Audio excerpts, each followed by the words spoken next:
നമസ്കാരം. എജു world Kerala YouTube ചാനലിലേക്ക് എല്ലാവർക്കും സ്വാഗതം.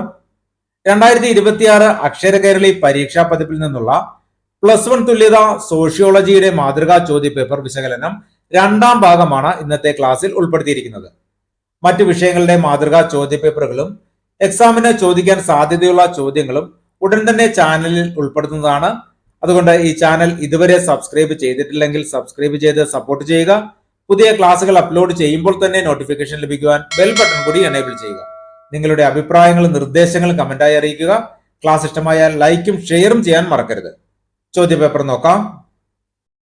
24 മുതൽ 27 വരെയുള്ള ചോദ്യങ്ങളിൽ ഏതെങ്കിലും 3 എണ്ണത്തിന് ഉത്തരം എഴുതുവാനാണ്. ഓരോന്നിനും 6 സ്കോർ വീതമാണ്.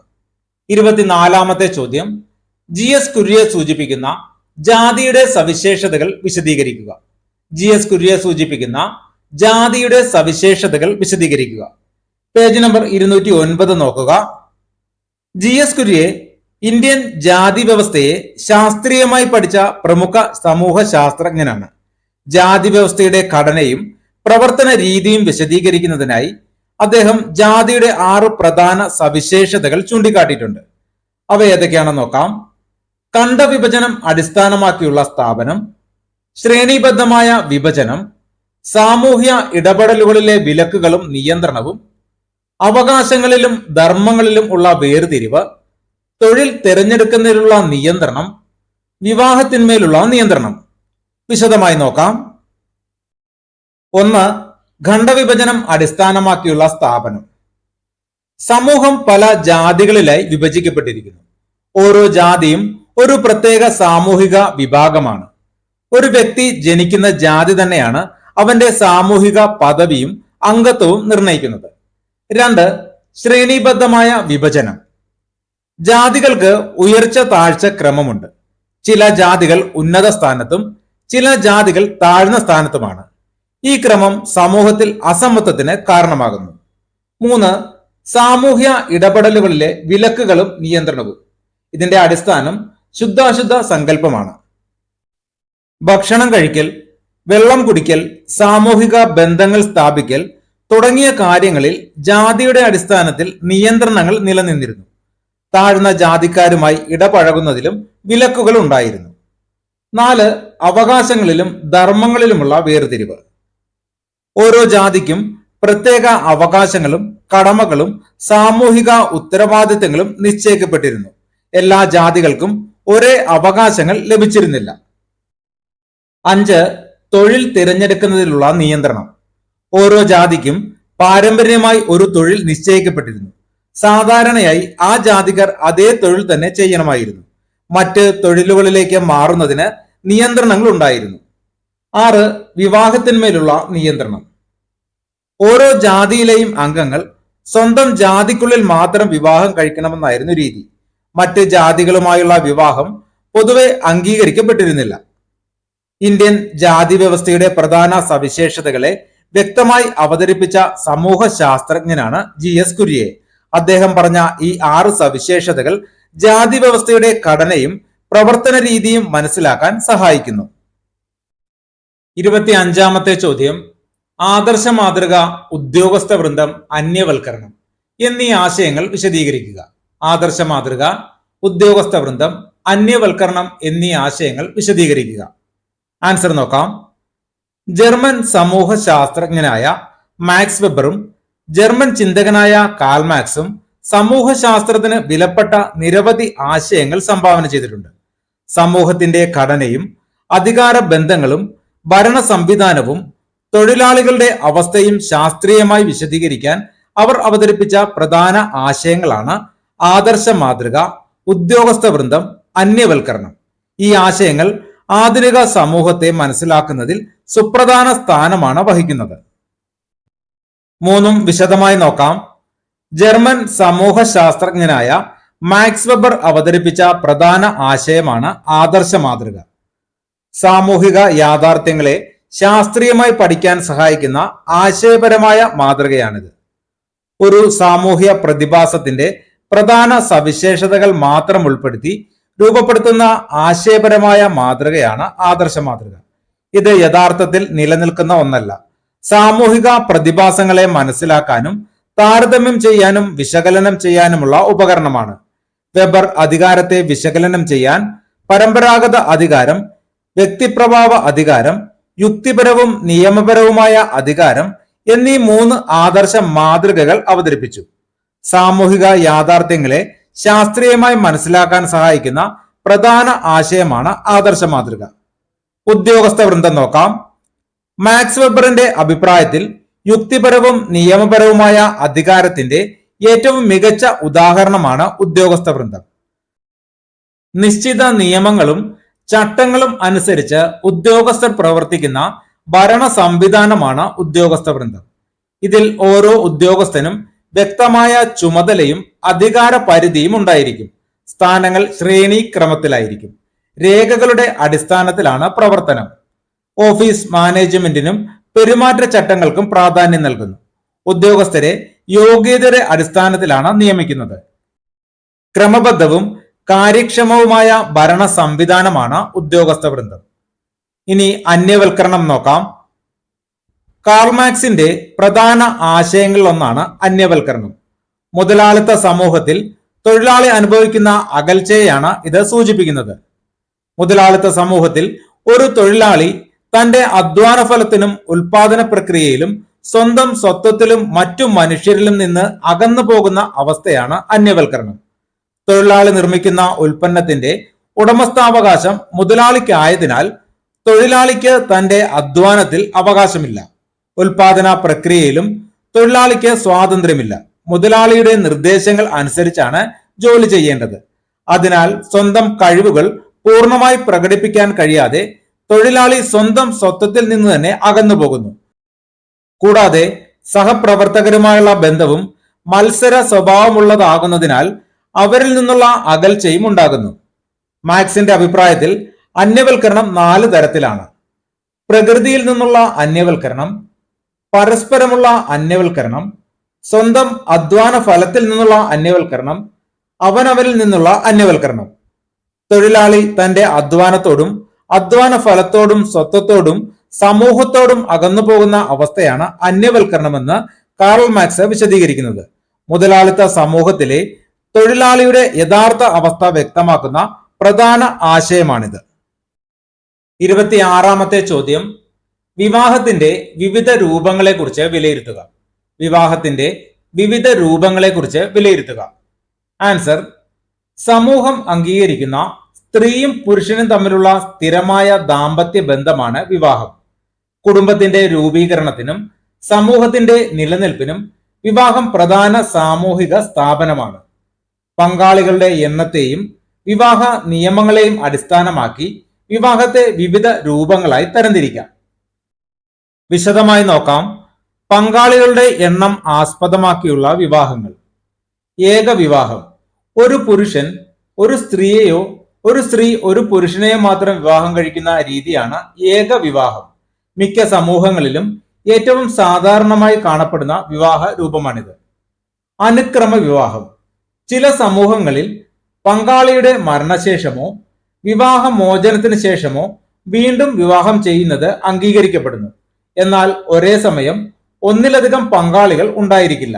ഇതിനെ അനുക്രമ ഏക വിവാഹം എന്ന് വിളിക്കുന്നു. അടുത്തത് ബഹുവിവാഹം. ഒരു വ്യക്തി ഒരേ സമയം ഒന്നിലധികം പേരെ വിവാഹം കഴിക്കുന്ന രീതിയാണ് ബഹുവിവാഹം. ഇതിനെ ബഹുഭാര്യത്വം, ബഹുഭർത്തൃത്വം എന്നിങ്ങനെ രണ്ടായി തിരിക്കാം. ബഹുഭാര്യത്വം: ഒരു പുരുഷൻ ഒരേ സമയം 2ഓ അതിലധികമോ സ്ത്രീകളെ വിവാഹം കഴിക്കുന്ന രീതി.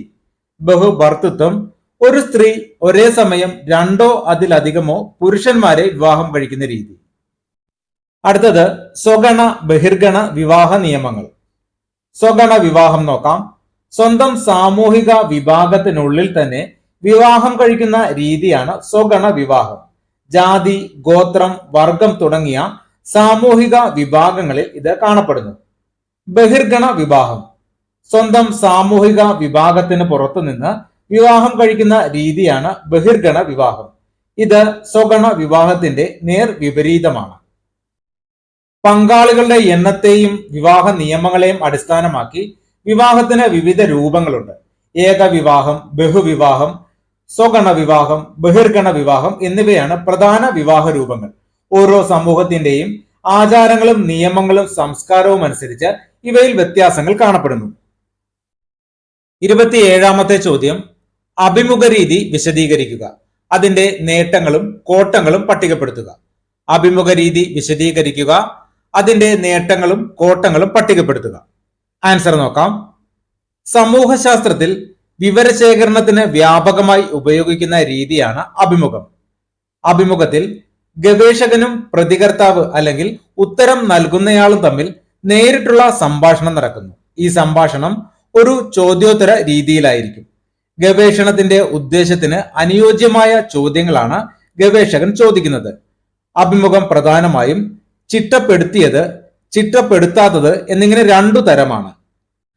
ചിട്ടപ്പെടുത്തിയ അഭിമുഖം. ചിട്ടപ്പെടുത്തിയ അഭിമുഖം തികച്ചും ഔപചാരികമായ ഒന്നാണ്. മുൻകൂട്ടി തയ്യാറാക്കിയ ചോദ്യങ്ങളും ക്രമവും അനുസരിച്ച് എല്ലാ പ്രതികർത്താക്കളോടും ഒരേ രീതിയിൽ ചോദ്യങ്ങൾ ചോദിക്കുന്നു. ലഭിക്കുന്ന വിവരങ്ങൾ താരതമ്യം ചെയ്യാനും വിശകലനം ചെയ്യാനും എളുപ്പമാണ്. ചിട്ടപ്പെടുത്താത്ത അഭിമുഖം. ചിട്ടപ്പെടുത്താത്ത അഭിമുഖം അനൗപചാരികമായ ഒന്നാണ്. മുൻകൂട്ടി നിശ്ചയിച്ച ചോദ്യക്രമമില്ല. ഗവേഷണ പുരോഗതിക്കനുസരിച്ചും പ്രതികർത്താവിന്റെ മറുപടിക്കനുസരിച്ചും ചോദ്യങ്ങൾ മാറാം. അതിനാൽ കൂടുതൽ വിശദവും ആഴത്തിലുള്ള വിവരങ്ങളും ലഭിക്കുന്നു. അഭിമുഖ രീതിയുടെ നേട്ടങ്ങൾ നോക്കാം. പ്രതികർത്താവിൽ നിന്ന് നേരിട്ട് വിവരങ്ങൾ ശേഖരിക്കാൻ കഴിയും. സംശയങ്ങൾ ഉടൻ തന്നെ ചോദിച്ച് വ്യക്തത വരുത്താൻ കഴിയും. ചോദ്യങ്ങൾ സാഹചര്യത്തിനും പ്രതികർത്താവിന്റെ മറുപടിക്കും അനുസരിച്ച് മാറ്റാൻ കഴിയും. ആഴത്തിലുള്ളതും വിശദമായതുമായ വിവരങ്ങൾ ലഭിക്കുന്നു. മുഖഭാവം, പെരുമാറ്റം, ശരീരഭാഷ തുടങ്ങിയ നിരീക്ഷണങ്ങൾ നടത്താൻ കഴിയും. ലഭിക്കുന്ന വിവരങ്ങളുടെ വിശ്വാസ്യത പരിശോധിക്കാനും വ്യക്തത ഉറപ്പാക്കാനും സഹായിക്കുന്നു. അഭിമുഖ രീതിയുടെ കോട്ടങ്ങൾ നോക്കാം. കൂടുതൽ സമയം ആവശ്യമാണ്. ചെലവ് കൂടുതലാണ്. അഭിമുഖ കർത്താവിന്റെ വ്യക്തിത്വവും സമീപനവും മറുപടികളെ സ്വാധീനിച്ചേക്കാം. പ്രതികർത്താവ് ശരിയായ വിവരങ്ങൾ നൽകാതിരിക്കാനുള്ള സാധ്യതയുണ്ട്. എല്ലാ ആളുകളെയും നേരിൽ കണ്ട് അഭിമുഖം നടത്തുക പ്രയാസകരമാണ്. വിവരശേഖരണത്തിന് ഏറ്റവും ഫലപ്രദമായ രീതികളിൽ ഒന്നാണ് അഭിമുഖം. ചെലവും സമയവും കൂടുതലാണെങ്കിലും ആഴത്തിലുള്ളതും വിശ്വാസയോഗ്യവുമായ വിവരങ്ങൾ ലഭ്യമാകുന്നതിനാൽ സമൂഹശാസ്ത്ര ഗവേഷണത്തിൽ ഇതിന് പ്രധാന സ്ഥാനമുണ്ട്. അടുത്തത് 28 മുതൽ 30 വരെയുള്ള ചോദ്യങ്ങളിൽ ഏതെങ്കിലും രണ്ടെണ്ണത്തിന് ഉത്തരം എഴുതുവാനാണ്. ഓരോന്നിനും 8 സ്കോർ വീതമാണ്. 28ാമത്തെ ചോദ്യം, സാമൂഹീകരണത്തെ സഹായിക്കുന്ന വിവിധ ഏജൻസികളുടെ പങ്ക് എന്ന വിഷയത്തെ ആസ്പദമാക്കി ഒരു ഉപന്യാസം തയ്യാറാക്കുക. സാമൂഹീകരണത്തെ സഹായിക്കുന്ന വിവിധ ഏജൻസികളുടെ പങ്ക് എന്ന വിഷയത്തെ ആസ്പദമാക്കി ഒരു ഉപന്യാസം തയ്യാറാക്കുക. ആൻസർ നോക്കാം. മനുഷ്യനെ ഒരു സമൂഹ ജീവിയാക്കുന്ന പ്രക്രിയയാണ് സാമൂഹീകരണം. സമൂഹത്തിൽ ജീവിക്കാൻ ആവശ്യമായ അറിവുകൾ, മൂല്യങ്ങൾ, വിശ്വാസങ്ങൾ, പെരുമാറ്റ രീതികൾ, സാമൂഹിക കഴിവുകൾ എന്നിവ ഒരു വ്യക്തി സ്വായത്തമാക്കുന്ന പ്രക്രിയയാണിത്. ഒരു വ്യക്തിയുടെ ജനനം മുതൽ മരണം വരെ സാമൂഹീകരണം തുടരുന്നു. ഈ പ്രക്രിയ വിജയകരമാക്കുന്നതിൽ വിവിധ സാമൂഹീകരണ ഏജൻസികൾ നിർണായക പങ്കുവഹിക്കുന്നു. അവ ഏതൊക്കെയാണ് എന്ന് നോക്കാം. 1. കുടുംബം. സാമൂഹീകരണത്തിന്റെ പ്രാഥമികവും ഏറ്റവും പ്രധാനപ്പെട്ടതുമായ ഏജൻസിയാണ് കുടുംബം. ഒരു കുട്ടി ആദ്യമായി മാതാപിതാക്കളോടും സഹോദരങ്ങളോടും മറ്റ് കുടുംബാംഗങ്ങളോടും ഇടപഴകുന്നത് കുടുംബത്തിലാണ്. ഭാഷ, മര്യാദകൾ, ശീലങ്ങൾ, മൂല്യങ്ങൾ, വിശ്വാസങ്ങൾ, സ്നേഹം, സഹകരണം, ഉത്തരവാദിത്ത ബോധം, അച്ചടക്കം എന്നിവ ഒരു കുട്ടി കുടുംബത്തിൽ നിന്നാണ് പഠിക്കുന്നത്. ചില കുടുംബങ്ങളിൽ മുത്തച്ഛൻ, മുത്തശ്ശി തുടങ്ങിയ കുടുംബാംഗങ്ങളും കുട്ടിയുടെ സാമൂഹീകരണത്തിൽ പ്രധാന പങ്ക് വഹിക്കുന്നു. കുട്ടികൾ അവരുടെ മാതാപിതാക്കളുടെ കാഴ്ചപ്പാടുകൾ സ്വീകരിക്കുകയും അവരെ മാതൃകയാക്കുകയും ചെയ്യുന്നു. അതിനാൽ കുടുംബമാണ് ഏറ്റവും പ്രധാന സാമൂഹീകരണ ഏജൻസി എന്ന് പറയാം. രണ്ടാമതായി സമസംഘങ്ങൾ. മറ്റൊരു സാമൂഹീകരണ ഏജൻസിയാണ് സമസംഘം. ഒരേ സമയത്തുള്ളവരുടെ അല്ലെങ്കിൽ ഒരേ പ്രായക്കാരുടെ സംഘമാണ് സമസംഘങ്ങൾ. കുടുംബത്തിന് ശേഷം സാമൂഹീകരണത്തിൽ പ്രധാന പങ്ക് വഹിക്കുന്നത് സമസംഘങ്ങളാണ്. വീടിന് പുറത്തുള്ള സാമൂഹിക ബന്ധങ്ങൾ സ്ഥാപിക്കാൻ സമസംഘങ്ങൾ സഹായിക്കുന്നു. സമപ്രായക്കാരുമായി ഇടപഴകുന്നതിലൂടെ സഹകരണം, പങ്കുവെക്കൽ, മത്സരബോധം, നേതൃഗുണം, സൗഹൃദം, സാമൂഹിക ബന്ധങ്ങൾ തുടങ്ങിയവ വികസിക്കുന്നു. കുടുംബത്തിൽ ലഭിക്കാത്ത പുതിയ അനുഭവങ്ങളും ജീവിത പാഠങ്ങളും സമസംഘങ്ങളിൽ നിന്ന് ലഭിക്കുന്നു. 3. വിദ്യാലയങ്ങൾ. വിദ്യാലയം സാമൂഹീകരണത്തിന്റെ പ്രധാന ഏജൻസിയാണ്. അധ്യാപകരുമായും സഹപാഠികളുമായും ഇടപഴകുന്നതിലൂടെ കുട്ടികൾ അച്ചടക്കം, സമയനിഷ്ഠ, ഉത്തരവാദിത്ത ബോധം, സഹകരണം, സാമൂഹിക മൂല്യങ്ങൾ എന്നിവ അഭ്യസിക്കുന്നു. സ്കൂളുകളിൽ ഔപചാരിക പാഠ്യപദ്ധതിയോടൊപ്പം കുട്ടികളുടെ വ്യക്തിത്വം രൂപപ്പെടുത്തുന്ന മറഞ്ഞിരിക്കുന്ന മറ്റൊരു പാഠ്യപദ്ധതിയുണ്ടെന്ന് സമൂഹ ശാസ്ത്രജ്ഞർ ചൂണ്ടിക്കാണിക്കുന്നു. അതിലൂടെ കുട്ടികൾ സാമൂഹിക മൂല്യങ്ങളും നല്ല പെരുമാറ്റ രീതികളും സ്വായത്തമാക്കുന്നു. 4. ബഹുജന മാധ്യമങ്ങൾ. നമ്മുടെ നിത്യജീവിതത്തിന്റെ ഭാഗമായി മാറിയിരിക്കുന്ന ബഹുജന മാധ്യമങ്ങൾ സാമൂഹീകരണത്തിന്റെ പ്രധാന ഏജൻസിയാണ്. ടെലിവിഷൻ, റേഡിയോ, പത്രങ്ങൾ, മാസികകൾ, സിനിമ, ഇന്റർനെറ്റ് തുടങ്ങിയ മാധ്യമങ്ങൾ വിവരങ്ങൾ ലഭ്യമാക്കുന്നതിനോടൊപ്പം വ്യക്തികളുടെ മനോഭാവത്തെയും വിശ്വാസങ്ങളെയും മൂല്യങ്ങളെയും സ്വാധീനിക്കുന്നു. മാധ്യമങ്ങൾ വിവിധ സ്ഥലങ്ങളിലെ വാർത്തകളും സംസ്കാരങ്ങളും ജനങ്ങളിലേക്ക് എത്തിക്കുന്നു. അതിനാൽ മാധ്യമങ്ങൾ വ്യക്തികളുടെ സാമൂഹിക വികാസത്തിൽ വലിയ സ്വാധീനം ചെലുത്തുന്നു. മറ്റ് സാമൂഹീകരണ ഏജൻസികൾ. കുടുംബം, വിദ്യാലയം, സമസംഘങ്ങൾ, ബഹുജന മാധ്യമങ്ങൾ എന്നിവയ്ക്ക് പുറമെ മതം, സാമൂഹ്യ കൂട്ടായ്മകൾ, സംഘടനകൾ, സ്കൂളുകൾ, തൊഴിലിടങ്ങൾ, ആചാരങ്ങൾ, മതസ്ഥാപനങ്ങൾ എന്നിവയും സാമൂഹീകരണത്തിൽ പ്രധാന പങ്കുവഹിക്കുന്നു. ഇവ വ്യക്തിയെ സാമൂഹിക നിയമങ്ങൾ പാലിക്കാനും നല്ല ശീലങ്ങൾ വളർത്താനും സാമൂഹിക ഉത്തരവാദിത്തം ഏറ്റെടുക്കാനും സഹായിക്കുന്നു. വ്യക്തിയുടെ ജീവിതത്തിന്റെ എല്ലാ ഘട്ടങ്ങളിലും ഈ ഏജൻസികൾ സ്വാധീനം ചെലുത്തുന്നു. ചുരുക്കത്തിൽ, സാമൂഹീകരണം ജനനം മുതൽ മരണം വരെ തുടരുന്ന ഒരു പ്രക്രിയയാണ്. സമൂഹത്തിൽ ജീവിക്കാൻ ആവശ്യമായ അറിവും മൂല്യങ്ങളും പെരുമാറ്റ രീതികളും സാമൂഹിക കഴിവുകളും വ്യക്തിക്ക് ലഭിക്കുന്നത് വിവിധ സാമൂഹീകരണ ഏജൻസികളിലൂടെയാണ്. കുടുംബം, സമസംഘങ്ങൾ, വിദ്യാലയം, ബഹുജന മാധ്യമങ്ങൾ, മതം, സാമൂഹ്യ കൂട്ടായ്മകൾ, തൊഴിലിടങ്ങൾ, ആചാരങ്ങൾ, മതസ്ഥാപനങ്ങൾ എന്നിവയുടെ സംയുക്ത പ്രവർത്തനത്തിലൂടെയാണ് ഒരു വ്യക്തി നല്ല സാമൂഹിക ജീവിയും ഉത്തരവാദിത്തമുള്ള പൗരനുമായി വളരുന്നത്. 29ാമത്തെ ചോദ്യം. 29ാമത്തെ ചോദ്യം എ, ബി എന്നിങ്ങനെ 2 ചോദ്യങ്ങളാണ്. ചോദ്യം എ, സാമൂഹിക ശ്രേണീകരണം എന്നാൽ എന്ത്? സാമൂഹിക ശ്രേണീകരണം എന്നാൽ എന്ത്? ആൻസർ: സമൂഹത്തിലെ സംഘങ്ങൾക്കിടയിൽ നിലനിൽക്കുന്ന ഘടനാപരമായ അസമത്വങ്ങളെയാണ് സാമൂഹിക ശ്രേണീകരണം എന്ന് പറയുന്നത്.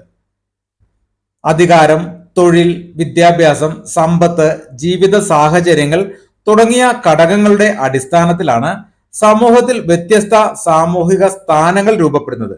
ഇത്തരത്തിലുള്ള ശ്രേണീകരണം എല്ലാ സമൂഹങ്ങളിലും ഏതെങ്കിലും രൂപത്തിൽ നിലനിൽക്കുന്നു. സാമൂഹിക ശ്രേണീകരണത്തിന്റെ പ്രധാന രൂപങ്ങളാണ് അടിമത്തം, എസ്റ്റേറ്റ്, ജാതി, വർഗം തുടങ്ങിയവ. ചോദ്യം ബി, ജാതിയും വർഗവും തമ്മിലുള്ള വ്യത്യാസങ്ങൾ വിശദമാക്കുക. ജാതിയും വർഗവും തമ്മിലുള്ള വ്യത്യാസങ്ങൾ വിശദമാക്കുക. ആൻസർ നോക്കാം. ജാതി എന്നാൽ ജനനത്തെ അടിസ്ഥാനമാക്കിയുള്ള ഒരു സാമൂഹിക ശ്രേണീകരണമാണ്. വ്യക്തി ജനിക്കുന്ന ജാതി ജീവിതകാലം മുഴുവൻ നിലനിൽക്കുന്നതാണ്. ജാതി വ്യവസ്ഥയിൽ സമൂഹം ബ്രാഹ്മണർ, ക്ഷത്രിയർ, വൈശ്യർ, ശൂദ്രർ എന്നിങ്ങനെ തട്ടുകളായി വിഭജിക്കപ്പെട്ടിരിക്കുന്നു. ജാതി വ്യവസ്ഥയിൽ ശുദ്ധി അശുദ്ധി എന്ന ആശയത്തിന് പ്രധാന സ്ഥാനമുണ്ട്. ജാതി മാറാൻ സാധിക്കില്ല. വിവാഹം സാധാരണയായി സ്വന്തം ജാതിക്കുള്ളിൽ തന്നെ നടക്കും. തൊഴിൽ പലപ്പോഴും പാരമ്പര്യമായി നിശ്ചയിക്കപ്പെട്ടിരിക്കും. അതിനാൽ ജാതി വ്യവസ്ഥ അടഞ്ഞ സാമൂഹിക വ്യവസ്ഥയാണ്. വർഗമെന്നാൽ സമ്പത്ത്, തൊഴിൽ, വിദ്യാഭ്യാസം, വരുമാനം എന്നിവയുടെ അടിസ്ഥാനത്തിൽ രൂപപ്പെടുന്ന സാമൂഹിക ശ്രേണീകരണമാണ്. ജർമ്മൻ ചിന്തകനായ കാൾ മാർക്സ് സാമ്പത്തിക ഘടകങ്ങളാണ് വർഗത്തിന്റെ അടിസ്ഥാനമെന്ന് അഭിപ്രായപ്പെട്ടു. വർഗവ്യവസ്ഥയിൽ വ്യക്തിക്ക് തന്റെ കഴിവും വിദ്യാഭ്യാസവും പരിശ്രമവും കൊണ്ട് സാമൂഹിക സ്ഥാനം ഉയർത്താൻ കഴിയും. അതിനാൽ വർഗവ്യവസ്ഥ തുറന്ന സാമൂഹിക വ്യവസ്ഥയാണ്. വർഗത്തിൽ സാമൂഹിക സഞ്ചാരത്തിന് കൂടുതൽ അവസരമുണ്ട്. ജാതിയും വർഗവും തമ്മിലുള്ള വ്യത്യാസങ്ങളൊന്ന് നോക്കാം. ജാതി ജനനത്തെ അടിസ്ഥാനമാക്കിയുള്ളതാണ്. എന്നാൽ വർഗം സമ്പത്ത്, തൊഴിൽ, വിദ്യാഭ്യാസം, വരുമാനം എന്നിവയെ അടിസ്ഥാനമാക്കിയുള്ളതാണ്. ജാതി അടഞ്ഞ സാമൂഹിക വ്യവസ്ഥയാണ്. എന്നാൽ വർഗം തുറന്ന സാമൂഹിക വ്യവസ്ഥയാണ്. ജാതി മാറ്റാൻ സാധിക്കില്ല. എന്നാൽ വർഗം പരിശ്രമത്തിലൂടെയും വിദ്യാഭ്യാസത്തിലൂടെയും മാറ്റാൻ കഴിയും. ജാതിയിൽ സാമൂഹിക സഞ്ചാരമില്ല, അല്ലെങ്കിൽ വളരെ കുറവാണ്. എന്നാൽ വർഗത്തിൽ സാമൂഹിക സഞ്ചാരത്തിന് ധാരാളം അവസരമുണ്ട്. ജാതിയിൽ വിവാഹം സ്വന്തം ജാതിക്കുള്ളിൽ മാത്രമാണ്. എന്നാൽ വർഗത്തിൽ ഇത്തരത്തിലുള്ള കർശന നിയന്ത്രണങ്ങളില്ല. ജാതിയിൽ തൊഴിൽ പാരമ്പര്യമായി നിശ്ചയിക്കപ്പെടുന്നു. എന്നാൽ വർഗത്തിൽ തൊഴിൽ വ്യക്തിയുടെ കഴിവും വിദ്യാഭ്യാസവും അനുസരിച്ചാണ്. ചുരുക്കത്തിൽ സാമൂഹിക ശ്രേണീകരണം സമൂഹത്തിൽ വിവിധ തട്ടുകൾ രൂപപ്പെടുത്തുന്ന ഒരു സംവിധാനമാണ്. ജാതി ജനനത്തെ അടിസ്ഥാനമാക്കിയുള്ള അടഞ്ഞ വ്യവസ്ഥയായപ്പോൾ വർഗം സാമ്പത്തികമായും സാമൂഹികവുമായ ഘടകങ്ങളെ അടിസ്ഥാനമാക്കിയുള്ള തുറന്ന വ്യവസ്ഥയാണ്. അതിനാൽ ജാതിയേക്കാൾ വ്യക്തിക്ക് ഉയർച്ച നേടാനും സാമൂഹിക സ്ഥാനം മാറ്റാനും കൂടുതൽ അവസരം നൽകുന്നത് വർഗ വ്യവസ്ഥയാണ്. 30ാമത്തെ ചോദ്യം, സാമൂഹ്യ മാറ്റത്തിന്റെ കാരണങ്ങൾ വിശകലനം ചെയ്യുക. സാമൂഹ്യ മാറ്റത്തിന്റെ കാരണങ്ങൾ വിശകലനം ചെയ്യുക. തന്നിരിക്കുന്ന സൂചനകൾ പാരിസ്ഥിതികം, സാങ്കേതിക വിദ്യ, സമ്പദ്ഘടന, രാഷ്ട്രീയം, സാംസ്കാരികം എന്നിവയാണ്. ഇവയെ അടിസ്ഥാനമാക്കി സാമൂഹ്യ മാറ്റത്തിന്റെ കാരണങ്ങൾ വിശകലനം ചെയ്യുക. ആൻസർ നോക്കാം. സമൂഹം എപ്പോഴും മാറ്റങ്ങൾക്ക് വിധേയമാണ്. കാലക്രമേണ മനുഷ്യരുടെ ജീവിത രീതി, മൂല്യങ്ങൾ, വിശ്വാസങ്ങൾ, ആചാരങ്ങൾ, സാമൂഹിക സ്ഥാപനങ്ങൾ എന്നിവയിൽ മാറ്റങ്ങൾ സംഭവിക്കുന്നു. ഇത്തരം മാറ്റങ്ങളെയാണ് സാമൂഹ്യ മാറ്റം എന്ന് വിളിക്കുന്നത്. സാമൂഹ്യ മാറ്റം ഒരു കാരണത്താൽ മാത്രം ഉണ്ടാകുന്നതല്ല. പാരിസ്ഥിതികം, സാങ്കേതിക വിദ്യ, സമ്പദ്ഘടന, രാഷ്ട്രീയം, സാംസ്കാരികം തുടങ്ങിയ വിവിധ ഘടകങ്ങളുടെ സ്വാധീന ഫലമായാണ് സമൂഹത്തിൽ മാറ്റങ്ങൾ സംഭവിക്കുന്നത്. 1. പാരിസ്ഥിതിക കാരണങ്ങൾ. സമൂഹത്തിന്റെ നിലനിൽപ്പിലും വികാസത്തിലും പ്രകൃതിക്ക് നിർണായക സ്ഥാനമുണ്ട്. പ്രകൃതിയിലെ മാറ്റങ്ങൾ സമൂഹത്തിന്റെ ജീവിത രീതിയെയും സാമ്പത്തിക പ്രവർത്തനങ്ങളെയും സാമൂഹിക ബന്ധങ്ങളെയും സ്വാധീനിക്കുന്നു. ഭൂകമ്പം, സുനാമി, വെള്ളപ്പൊക്കം, വരൾച്ച തുടങ്ങിയ പ്രകൃതി ദുരന്തങ്ങൾ ജനങ്ങളുടെ താമസ സ്ഥലം, തൊഴിൽ, ജീവിതശൈലി എന്നിവയിൽ വലിയ മാറ്റങ്ങൾ സൃഷ്ടിക്കുന്നു. ഇത്തരത്തിലുള്ള സാഹചര്യങ്ങൾ സമൂഹത്തെ പുതിയ ജീവിത രീതികളിലേക്കും മാറ്റങ്ങളിലേക്കും നയിക്കുന്നു. 2. സാങ്കേതിക വിദ്യയും സമ്പദ്ഘടനയും. സാങ്കേതിക വിദ്യയുടെ വളർച്ചയും സമ്പദ്ഘടനയുടെ പുരോഗതിയും സാമൂഹ്യ മാറ്റത്തിന്റെ പ്രധാന കാരണങ്ങളാണ്. ആവിയന്ത്രത്തിന്റെ കണ്ടുപിടുത്തം വ്യവസായ വിപ്ലവത്തിന് വഴിതെളിച്ചു.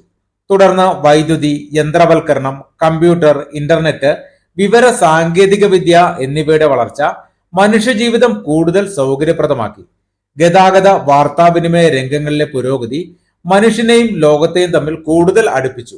ഉൽപാദനം വർദ്ധിക്കുകയും തൊഴിൽ രീതിയിലും സാമ്പത്തിക നിലയിലും ജീവിത ശൈലിയിലും വലിയ മാറ്റങ്ങൾ ഉണ്ടാവുകയും ചെയ്തു. 3. രാഷ്ട്രീയ കാരണങ്ങൾ. രാഷ്ട്രീയ വ്യവസ്ഥയും ഭരണകൂടവും സാമൂഹ്യ മാറ്റത്തിന് പ്രധാന കാരണമാണ്. ജനാധിപത്യത്തിന്റെ വളർച്ച, തിരഞ്ഞെടുപ്പ് സംവിധാനം, ഭരണഘടന, നിയമങ്ങൾ, സാമൂഹ്യനീതി, ക്ഷേമ പദ്ധതികൾ എന്നിവ സമൂഹത്തിൽ സമത്വവും സ്വാതന്ത്ര്യവും അവകാശ ബോധവും വളർത്തി. സ്ത്രീകൾക്കും പിന്നാക്ക വിഭാഗങ്ങൾക്കും വിദ്യാഭ്യാസം, തൊഴിൽ, രാഷ്ട്രീയ പങ്കാളിത്തം എന്നിവയിൽ കൂടുതൽ അവസരങ്ങൾ ലഭിച്ചതും രാഷ്ട്രീയ മാറ്റങ്ങളുടെ ഫലമാണ്. 4. സാംസ്കാരിക കാരണങ്ങൾ. മൂല്യങ്ങൾ, വിശ്വാസങ്ങൾ, ആചാരങ്ങൾ, വിദ്യാഭ്യാസം, മതം, മാധ്യമങ്ങൾ എന്നിവയിലെ മാറ്റങ്ങൾ സാമൂഹ്യ മാറ്റത്തിന് കാരണമാകുന്നു. വിദ്യാഭ്യാസത്തിന്റെ വ്യാപനം, ശാസ്ത്രീയ ചിന്തയുടെ വളർച്ച, മാധ്യമങ്ങളുടെ സ്വാധീനം എന്നിവ അന്ധവിശ്വാസങ്ങൾ കുറയ്ക്കുകയും പുതിയ മൂല്യങ്ങളും ആശയങ്ങളും സമൂഹത്തിൽ വളർത്തുകയും ചെയ്തു. സ്ത്രീ വിദ്യാഭ്യാസം, ലിംഗസമത്വം, മനുഷ്യാവകാശ ബോധം തുടങ്ങിയവയും സമൂഹത്തിൽ വലിയ മാറ്റങ്ങൾ സൃഷ്ടിച്ചു. ചുരുക്കത്തിൽ സാമൂഹ്യ മാറ്റം സമൂഹത്തിന്റെ സ്വാഭാവികവും അനിവാര്യവുമായ പ്രക്രിയയാണ്. പാരിസ്ഥിതികം, സാങ്കേതിക വിദ്യ, സമ്പദ്ഘടന, രാഷ്ട്രീയം, സാംസ്കാരികം എന്നീ ഘടകങ്ങൾ പരസ്പരം സ്വാധീനിച്ചാണ് സമൂഹത്തിൽ തുടർച്ചയായ മാറ്റങ്ങൾ സൃഷ്ടിക്കുന്നത്. ഈ മാറ്റങ്ങൾ സമൂഹത്തെ കൂടുതൽ പുരോഗതിയിലേക്കും വികസനത്തിലേക്കും നയിക്കുകയും ജനങ്ങളുടെ ജീവിത നിലവാരം ഉയർത്തുകയും ചെയ്യുന്നു. ഈ ക്ലാസ് ഇവിടെ പൂർണ്ണമാവുകയാണ്. മറ്റു വിഷയങ്ങളുടെയും അക്ഷര കൈരളി മാതൃകാ ചോദ്യപേപ്പറും പരീക്ഷയ്ക്ക് ചോദിക്കാൻ സാധ്യതയുള്ള ചോദ്യങ്ങളും ഉടൻ തന്നെ ചാനലിൽ ഉൾപ്പെടുത്തുന്നതാണ്. തുടർന്നും ഇതുപോലെയുള്ള ക്ലാസുകൾ ലഭിക്കുവാൻ ചാനൽ സബ്സ്ക്രൈബ് ചെയ്ത് സപ്പോർട്ട് ചെയ്യുക. പുതിയ ക്ലാസുകൾ അപ്ലോഡ് ചെയ്യുമ്പോൾ തന്നെ നോട്ടിഫിക്കേഷൻ ലഭിക്കുവാൻ ബെൽ ബട്ടൺ കൂടി എനേബിൾ ചെയ്യുക. നിങ്ങളുടെ അഭിപ്രായങ്ങളും നിർദ്ദേശങ്ങളും കമന്റായി അറിയിക്കുക. ക്ലാസ് ഇഷ്ടമായാൽ ലൈക്കും ഷെയറും ചെയ്യാൻ മറക്കരുത്. നന്ദി, നമസ്കാരം.